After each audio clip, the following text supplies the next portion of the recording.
Life is good. Life is so damn good. Performa Pierre Gasly di akhir 2024 tuh bener-bener mengingatkan gue betapa bagusnya seorang Pierre Gasly. Ya walaupun emang pakai mobil Alpine yang paling bagus katanya, tapi tetap dia mampu menunjukkan di mobil itu kalau dia bisa meraih hasil-hasil bagus. Nah, performa seperti itu mengingatkan gue juga sama satu musim Pierre Gasly favorit gue, di mana dia tuh benar-benar sesolid itu di papan tengah, yaitu pas dia di musim 2021. Nah, hari ini gue akan bahas jalanan tidak akan lupa F1 version lagi, dan tentunya jalanan tidak boleh melupakan seorang Pierre Gasly di 2021.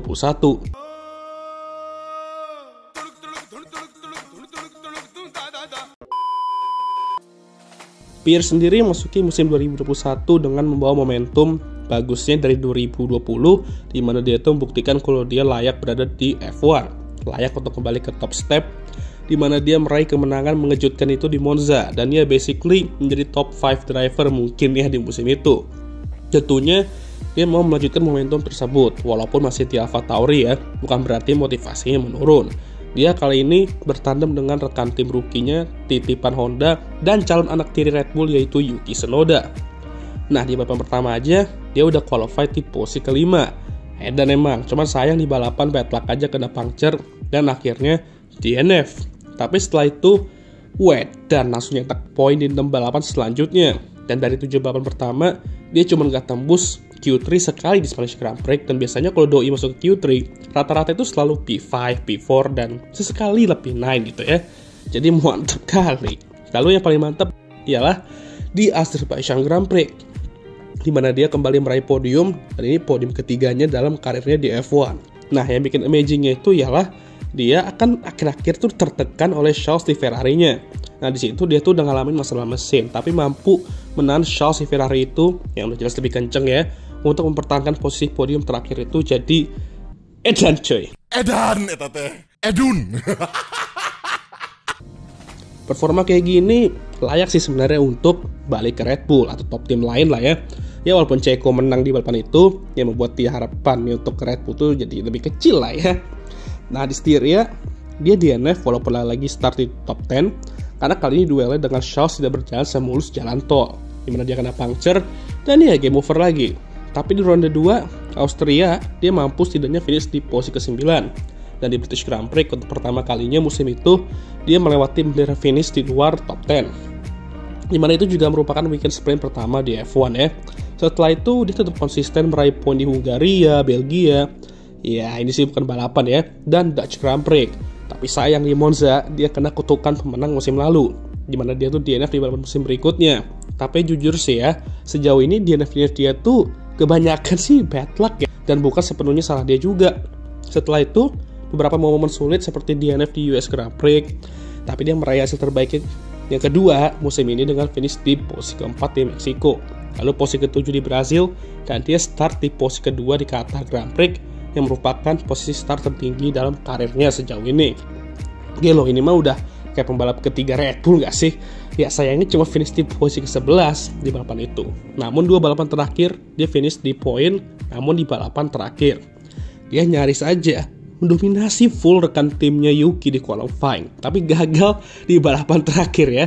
Gimana ya, ini tuh udah kayak ngerjain ujian tapi nilainya itu 99 ya kan. Tapi Pierre finish dengan 110 poin dan hanya 5 poin di belakang Danny Ric di posisi ke-8 di McLaren-nya ya, mengumpulkan 77% poin AlphaTauri musim itu. 1 podium, 1 front row start, dan gak lolos Q3 itu cuma 4 kali kalau masih di musim itu, dan 6 kali dia start di atas top 6.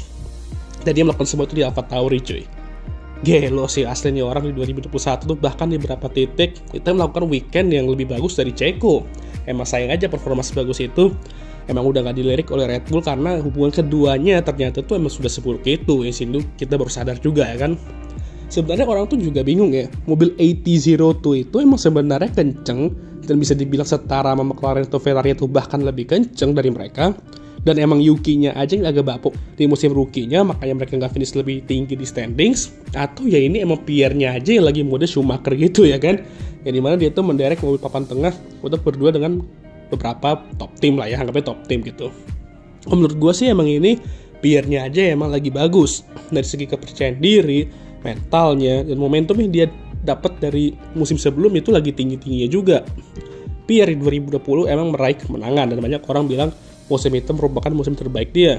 Tapi menurut gua, musim 2021 ini orang benar-benar udah naik level dan kata gua masuklah ke top 5 driver saat itu atau bahkan bisa aja top 3. Ya mungkin gak top 3 juga, top 5 lah ya. Karena bayangin aja seorang pembalap di AlphaTauri yang mungkin lebih lelet dari McLaren, Ferrari, dan sudah jelas lebih lelet dari Red Bull dan Mercedes, mampu mengacak-acak persaingan mereka dan bahkan persaingan second driver top 2 tim juga. Sering ke Q3 dan masuk ke Q3 juga selalu berada di range posisi keempat dan posisi ke-7 itu secara rata-rata ya. Doi juga mengalahkan duo Alpine musim itu, yang dimana kedua pembalap tuh mampu membuat Alpine finish di atas AlphaTauri musim itu. Jadi Pierre tuh benar-benar nge-carry tim ini di musim itu dan menurut gua inilah musim terbaik Pierre selama karirnya di F1. Kalau kalian mengatakan hal yang sebaliknya, ya nggak masuk akal sih kayak One Piece ya. Sayang aja 2022 dan 2023 kita tuh nggak melihat hal ini dalam Pierre. Karena entahlah apa karena regulasi baru, mobil Alpine memang butuh penyesuaian yang berbeda lagi, dan itu sedikit merusak momentumnya. Apa karena mobilnya emang elek, apakah persaingan makin ketat dan berat, ya entahlah. Tapi di akhir-akhir 2024 setidaknya kita bisa melihat sisi itu kembali lagi. Dan gue berharap kalau misalnya Alpine di 2025 itu mobilnya minimal sekompetitif AlphaTauri di musim itu, mungkin kita bisa melihat Pierre kembali tampil seperti 2021 di 2025 nanti. Ini orang pembalap bagus dan mungkin bisa lah jadi top driver. Cuma belakangan ini kayak ya kurang nampol aja performanya, apalagi setelah pindah ke Alpine. Tapi kita nggak bisa lupakan lah Pierre Gasly 2021. Bener-bener enjoyable banget untuk ditonton karena doi sebagus itu. Dan ya gue seneng lah belakangan ini di sosmed banyak orang tuh kayak kembali lihat musim 2021 dia dan mengapresiasi betapa gacor nih orang di musim itu.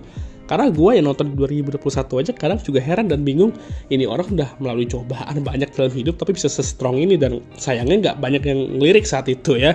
Ya wajar lah ya karena Max dan Lewis ya kan. Makanya gue sedikit berharap dia sebenarnya diberikan kesempatan itu di Red Bull lagi ya waktu itu. Cuman ya waktu itu mereka sudah happy sama Checo, tapi sekarang ya cuman happy sama duitnya. Dan Pierre ya nggak tahu lah ya bisa dibilang happy atau enggak di Alpine itu. Tapi ini ya, seandainya Pierre tampil kayak 2021 nanti di 2025, waduh kesian dah Jack Doohan. Loh kenapa emangnya bang? Iyalah dia belum balapan aja udah diancam sama Flavio Briatore bakal di-kick kalau misalnya nggak setara atau deket sama Pierre. Kocak sama kasihan juga ya kan. Tujuan ambil rookie ya biar dia berkembang, bukan diambil terus dijadiin buangan sampah doang ya kan. Tapi ya ini Alpine dan Flavio Briatore yang kita bicarakan ya. Mereka sudah melakukan banyak hal gila di masa lalu. Jadi Jack Doohan, gue cuma bisa bilang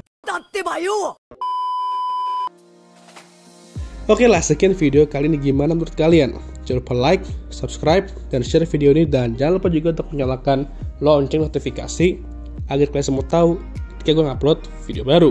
Jangan lupa juga untuk follow Instagram gue. Oke, setelah dan gue nih rekam video ini nahan batuk BTW ya guys ya. Jadi kalau suara gue rada aneh ya sorry gitu. Oke lah, seperti biasa bagi yang sudah menonton, gue mau mengucapkan thank you very much.